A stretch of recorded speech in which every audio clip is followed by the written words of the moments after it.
Iya, saya libur ngonten sendiri kira-kira 2 minggu itu yang DM saya udah luar biasa. Katanya, Bang, ditangkap aparat. Bang, diapain mau fufu-fafa katanya gitu. Ampun ya.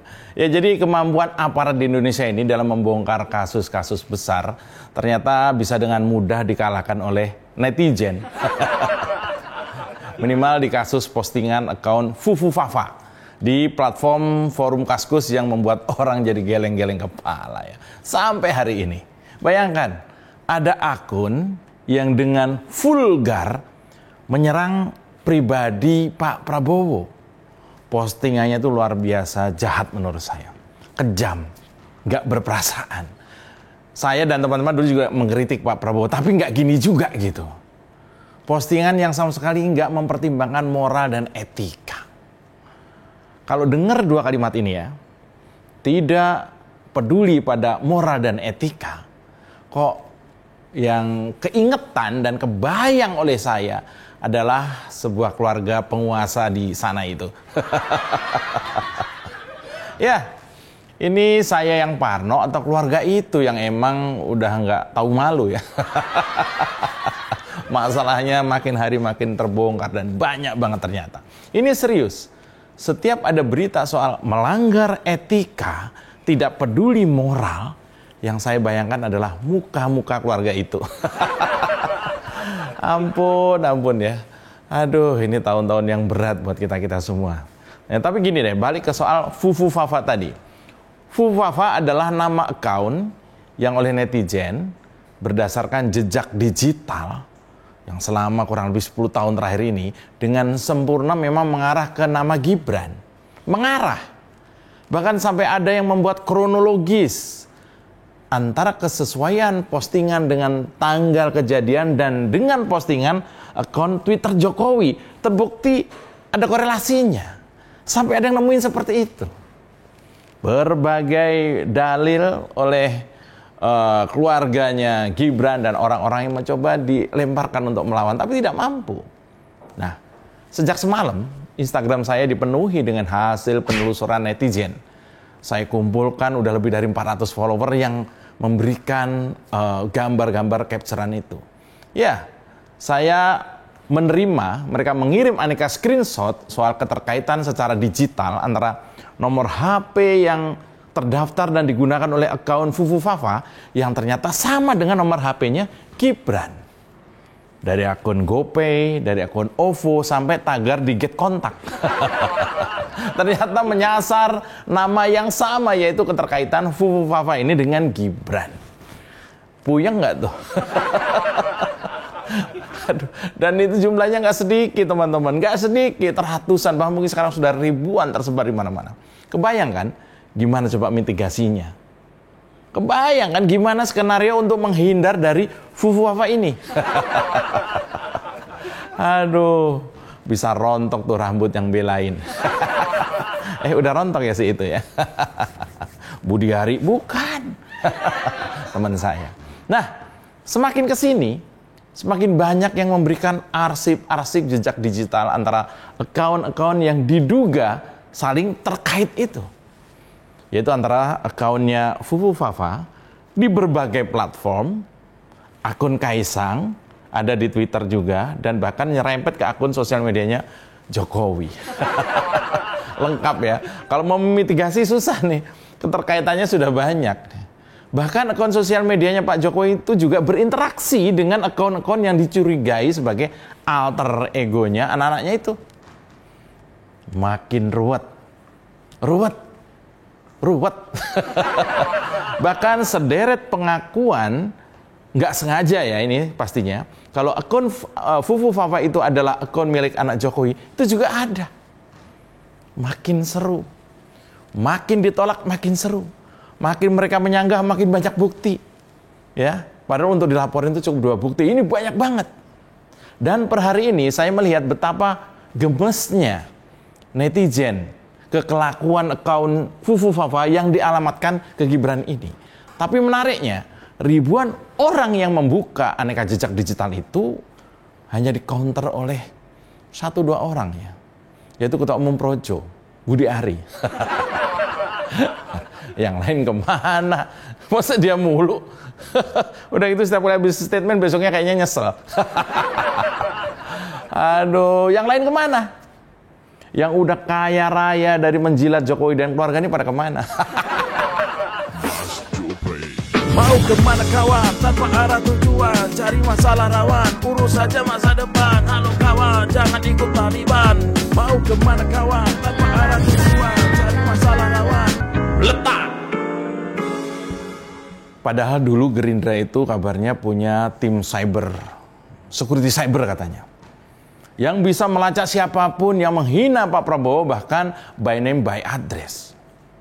Nah, ini ada yang menghina Pak Prabowo, ini namanya kaunnya Fufu Fafa. Ini yang masuk kategori sangat kejam, menyerang kehidupan personal Pak Prabowo. Malah adem-adem aja. Ini jadi pertanyaan, kok nggak kesel ya, nggak sakit hati ya? Malah adminnya akun sosial medianya Gerindra malah bilang suruh sabar selama 5 tahun. Nih, kebayang nggak? Ketika waktu itu ada debat, Anies itu memberi nilai 11 dari 100. Itu Pak Prabowo marahnya sampai 8 bulan menjelang pelantikan, nggak kelar-kelar, dibahas melulu. Ternyata Pak Prabowo ini gampang patah juga ya, gampang sakit hati kalau diledek ya. Atau juga ketika ada aksi nangis berjamaah secara online, ingat nggak? Hanya karena Pak Prabowo kalah debat Pilpres, itu di TikTok itu viral, FYP, adegan anak-anak muda pendukungnya menangis karena Pak Prabowo kalah debat. Nah itu orang-orang kemana itu? Atau jangan-jangan udah nggak ada lagi yang peduli sama Gibran. Fufu Fafa adalah satu kasus yang dengungannya itu kencang sekali. Padahal sebelumnya juga ada tuh soal private jet Kaisang dan istrinya, kencang juga. Dan juga ada soal isu main tambang nikel misalnya anak perempuannya Jokowi dan menantunya yang calon gubernur Sumatera Utara itu juga kencang banget. Berbagai bukti silih berganti dikeluarkan oleh netizen juga. Nah, serangan dan kegemasan masyarakat itu juga nggak kalah luar biasa. Tapi lagi-lagi ya yang bela cuma Budi Ari. Ini menteri apa jubir gitu. Dia sendiri malah nggak kerja. Kerjanya cuma setiap hari lihat sosmed, ini ada isu apa nih, saya mesti jawab apa. Itu mah kerjaan buzzer Pak, bukan kerjaan menteri. Nah ada satu lagi sih ya. Ada satu lagi yang nggak cuma Budi Ari, itu ada satu lagi relawannya namanya Sylvester. Ada satu lagi siapa ya? Noel. Kelasnya gitu-gitu doang ya. Kalau di total ya ada lah kira-kira yang membela itu 3 orang ya. Lalu di mana orang-orang yang katanya puas dengan kinerja Jokowi, yang konon jumlahnya mencapai 80% rakyat Indonesia. 80% rakyat itu 200 juta. Lalu kemana yang ketika Pilpres kemarin konon jumlahnya 58%? Banyak loh itu. Nggak ada yang belain Jokowi, nggak ada yang belain wakil presiden terpilih Gibran. Apakah mereka cuma sekedar angka sesuai harga? Angka yang diperlukan ketika diperlukan. Kalau udah nggak diperlukan, hilang. Ya mereka nggak mau belain lah. Saya memperhatikan ya, dari sekian banyak kelompok yang dulu dijejelin oleh Jokowi, sepertinya saat ini tinggal tersisa 2 gerbong atau 3 gerbong lah. Gerbong yang menurut saya saat ini nggak terlihat sebagai gerbong, tapi lebih kepada kerumunan. Paling tersisa 2 atau 3, atau 2 lah yang kelihatan ya. Yang pertama itu misalnya kelompok Projo. Dan yang kedua adalah kelompok PSI. Tinggal itu aja yang bakal belain. Yang lainnya nggak tahu kemana. Saya meyakini saat ini tinggal 2 kelompok ini yang akan pasang badan terhadap Jokowi dan keluarganya. Saya meyakini 2 kelompok ini yang mungkin masih ada, kalau dalam bahasa artisnya masih ada kontrak lah gitu ya. Masih ada kontrak, masih ada payment, ya harus dibelain lah, kira-kira seperti itu.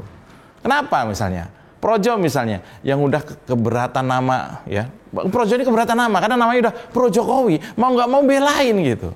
Ya mau pro siapa lagi? Kan nggak mungkin menggigit tangan yang memberimu makan kan. Projo ini keberatan nama, Pro Jokowi, ya pasti bela lah. Walaupun hanya beberapa saja. Kalau nggak ketuanya, bendaharanya, paling itu aja kan. Karena ketumnya juga jadi menteri. Nggak bisa kerja nggak masalah. Yang penting bisa klarifikasi masalah keluarga Jokowi. Aduh, ya saya heran nih, siapa mana nih dulu bela-bela ini. Lalu kelompok kedua adalah dari PSI. Ya ini juga mau gimana lagi, sudah menyatakan sebagai partainya Jokowi, ya kan. Ini juga keberatan slogan ini. partainya Jokowi 2%. Atau jangan-jangan yang memang yang puas dengan kinerja Jokowi ya cuma 2% itu jangan-jangan. Ya, apalagi ketua umumnya kan Kaisang. Ya mau gimana lagi? Di dua kelompok ini kadang nggak ada pilihan lain, mau nggak mau bela Jokowi meskipun dengan merah padam, bingung mengelola kata-kata. Ya, jangankan soal private jet, jangankan soal fufafa, soal tambang aja mereka stres. Pendek kata nih, yang bela Jokowi dan keluarganya terhadap berbagai dugaan kuat kasus-kasus ya, paling banter saat ini ya hanya yang bucin setengah mati karena memang dijejali kekuasaan, pangkat, jabatan, atau mungkin logistik yang melimpah. Saya ingat dulu ketika Jokowi masih seperti orang biasa, sederhana, dan seolah-olah banyak kerja. Sedikit saja ada yang nyolek, maka jutaan orang akan membela. Termasuk saya, termasuk Dennis Regar, termasuk Eko Kuntadi, termasuk itulah. Saat itu, Jokowi dibela oleh prestasi dan nama harumnya. Oleh rakyat yang mengharap banyak untuk semua kreativitasnya dalam memimpin negara. Nah, sementara saat ini, setelah semua kebusukan terbuka, setelah orang tahu sederhana itu cuma pura-pura, setelah semua tahu bahwa orang desa penjual mebel itu sekarang cuma cerita, ketika Jokowi berubah jadi Mulyono yang Raja Jawa, yang melindungi Jokowi ya hanya tinggal hartanya, duitnya, uangnya, dana-dana yang kita semua nggak tahu asalnya dari mana. Tapi ingat, harta ada habisnya, kuasa ada batasnya. Jokowi tidak mampu bertahan dari sisi gelap istana, tidak mampu. Jangankan bertahan, malah larut, malah ikut sisi gelap istana. Di akhir kekuasaan, Jokowi saat ini seperti orang kesepian di tengah belantara politik yang kejam. Kejam banget. Banget kejam. Kalau sudah begini, siapa yang bisa melindungi Fufu Fafa? Masa Budi Ari lagi? Saya Mas Jopre, salam peletak. Aman kan? Mas Jopre. Mau kemana kawan, tanpa arah tujuan, cari masalah rawan, urus saja masa depan. Halo kawan, jangan ikut Taliban. Mau kemana kawan, tanpa arah tujuan.